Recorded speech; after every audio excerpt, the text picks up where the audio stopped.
അസ്സലാമു അലൈക്കും വറഹ്മത്തുള്ളാഹി വബറകാതുഹു. ഖുർആൻ പഠനം സൂറത്തുൽ മുൽക്ക് 19-ാമത്തെ സൂക്തം. ബിസ്മില്ലാഹിർ റഹ്മാനിർ റഹീം. അൽഹംദുലില്ലാഹി റബ്ബിൽ ആലമീൻ വസ്സലാത്തു വസ്സലാമു അലാ റസൂലിഹിൽ അമീൻ വഅലാ ആലിഹി വസഹ്ബിഹി അജ്മഈൻ.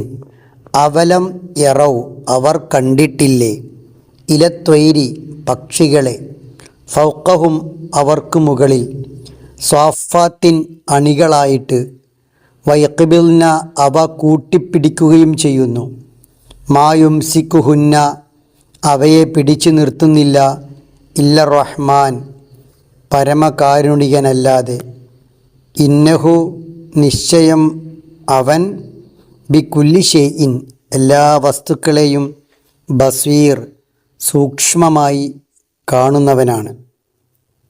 മനുഷ്യൻ്റെ ചിന്ത അല്ലാഹു സുബ്ഹാനഹു വ തആല അവൻ്റെ സൃഷ്ടികളിൽ വളരെ ചെറുതും എന്നാൽ ഏറെ അത്ഭുതകരവുമായ പക്ഷികളിലേക്ക് ക്ഷണിക്കുകയാണ്. പക്ഷികളെക്കുറിച്ച് അവർ ചിന്തിക്കുന്നില്ലേ എന്നാണ് അല്ലാഹു ചോദിക്കുന്നത്. അവർക്ക് മുകളിൽ അണികളായി പറക്കുന്ന പക്ഷികളെന്നാണ് അല്ലാഹു സുബ്ഹാനഹു വ തആല ആദ്യം പറയുന്നത്. സ്വാഫാത്ത്, സൊഫുകളായി, ചിറകുകൾ നിശ്ചലമാക്കി വായുവിൽ ഒഴുകലുണ്ട് പക്ഷികൾ. ഗ്ലൈഡിംഗ് എന്നാണ് ഇതിന് പറയുക.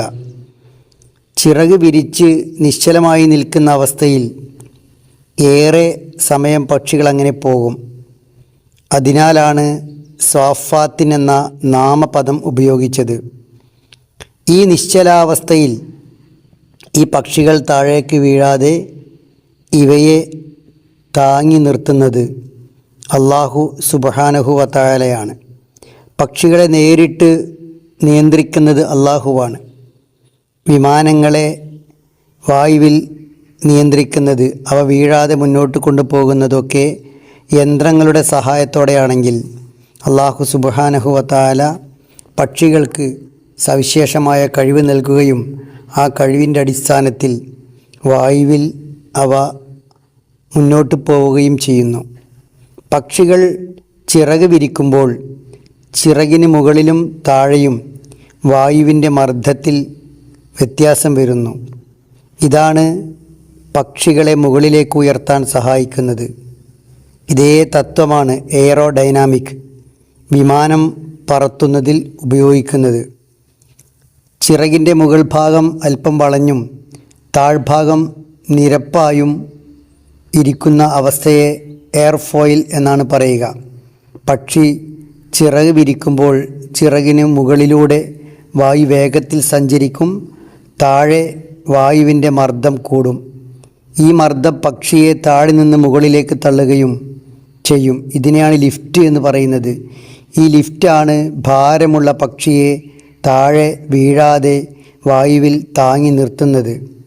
ആധുനിക വിമാനങ്ങൾ നിർമ്മിക്കാൻ മനുഷ്യൻ ഉപയോഗിക്കുന്ന സകല സാങ്കേതിക വിദ്യകളും ഒരൊറ്റ ചെറിയ കുഞ്ഞു പക്ഷിയിൽ അല്ലാഹു സുബ്ഹാനഹു വ തആല സൃഷ്ടിച്ചു വെച്ചിരിക്കുന്നു. ആ മാതൃക സ്വീകരിച്ചാണ് മനുഷ്യർ ഇന്ന് വായുവിനെ കീഴടക്കി ആകാശസഞ്ചാരം നടത്തിക്കൊണ്ടിരിക്കുന്നത്. വയഖ്ബിൽന, അവ കൂട്ടിപ്പിടിക്കുന്നു.